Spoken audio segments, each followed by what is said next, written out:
चिराग पासवान ने विपक्ष पर हमला बोला और विपक्ष पर हमला बोलते हुए कहा है कि सभी धर्मों का तो सम्मान होना चाहिए, लेकिन विपक्ष बांटने का काम कर रहा है। चिराग पासवान ने जो बयान दिया है सनातन विरोधी, उस पर हमला बोला है और यह भी बताया है, सवाल पूछा है, क्या मुंबई में जो बैठक हुई थी उसमें ही सनातन विरोधी रणनीति बनी है?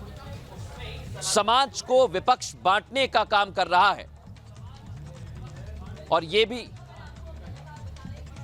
बिल्कुल। तो ये बड़ी खबर है, आपको हम लगातार बता रहे हैं कि जिस तरीके से सनातन विरोधी बयान यहां उदयनिधि की तरफ से दिया गया, उसके बाद से सियासत लगातार जारी है इस मामले पर। हालांकि उदयनिधि स्टालिन जो है वो अपने दिए गए बयान पर अभी भी अडिग नजर आ रहे हैं। उनका ये कहना है कि मेरे बयान को जो है वो तोड़ मरोड़ कर पेश किया गया। लेकिन सबसे बड़ी बात यह है कि आप देख रहे हैं कि लगातार इस पूरे मामले को लेकर एक के बाद एक जो बयानबाजी है वो हो रही है। लेकिन सबसे बड़ी बात यही है कि उदयनिधि स्टालिन अभी भी अपने बयान का समर्थन कर रहे हैं और अपने बयान पर डटे हुए हैं। देखिए इस रिपोर्ट में।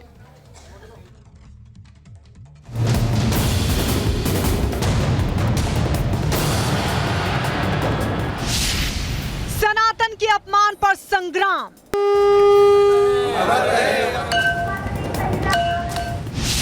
स्टालिन के बयान पर फंस गया विपक्ष।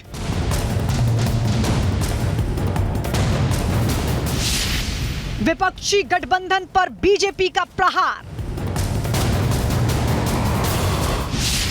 क्या सनातन विरोध है विपक्ष का एजेंडा?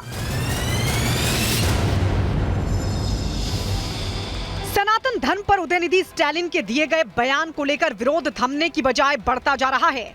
उत्तर से लेकर दक्षिण तक बीजेपी इस मुद्दे को लेकर विपक्ष पर हमलावर है। बीजेपी का आरोप है कि इस मामले पर विपक्षी दलों का गठबंधन चुप क्यों है?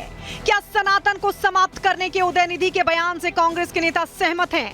बीजेपी नेता रविशंकर प्रसाद ने कहा कि विपक्षी दलों की बैठक के बाद ही उदयनिधि ने सनातन का अपमान किया है, क्योंकि हिंदू धर्म और संस्कृति का विरोध ही इस गठबंधन का आधार है। यही सवाल मुझे उदयनिधि से पूछना है, क्या इस्लामिक पंथ या क्रिश्चियन पंथ आस्था के देवी देवता के बारे में आप इतनी हल्की घटिया बातें करेंगे और आपको करने दिया जाएगा? कृपया करके सनातन के संस्कार जो भारत की सभ्यता का मूल केंद्र है, उस पर इस तरह की घटिया बातें नहीं करें। राहुल गांधी क्यों खामोश है? ममता जी क्यों खामोश है? खड़गे जी क्यों खामोश है? नीतीश कुमार क्यों खामोश है? तेजस्वी यादव पिताजी को लेकर गए थे ना सिद्धि विनायक दर्शन कराने। क्या मतलब है इसका? मोटी बात जान लें, सैकड़ों वर्षों का इस्लामिक राज तो सनातन की जड़ों को कमजोर नहीं कर सका। बीजेपी भले ही इस मामले पर आक्रामक हो, लेकिन तमिलनाडु सरकार के मंत्री और डीएम के नेता उदयनिधि स्टालिन इस मामले पर ना तो पीछे हटने को तैयार हैं, ना ही किसी तरह की माफी मांगने को तैयार हैं। I still stand by whatever I said. The DMK party was formed for social justice. I will always talk about it. I will always talk about what are the defects of the Sanatana. I never called for genocide. Do you have any proof? My speech is there on online, on YouTube it's there. So please don't twist the issue. And sir, the INDI Alliance bloc has none of the leaders have come in support of you. Or do you think they are afraid of the alliance? No. Let me ask you another question. BJP is opposing for whatever I said.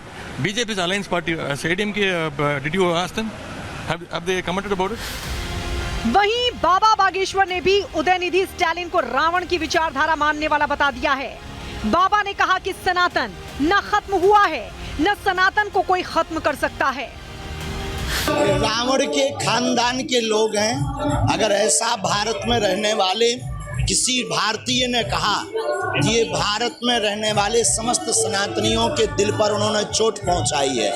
ये राम का देश है। राम के देश में सनातन जब तक इस भूमि पर जल रहेगा, सूर्य रहेगा, तब तक सनातन रहेगा।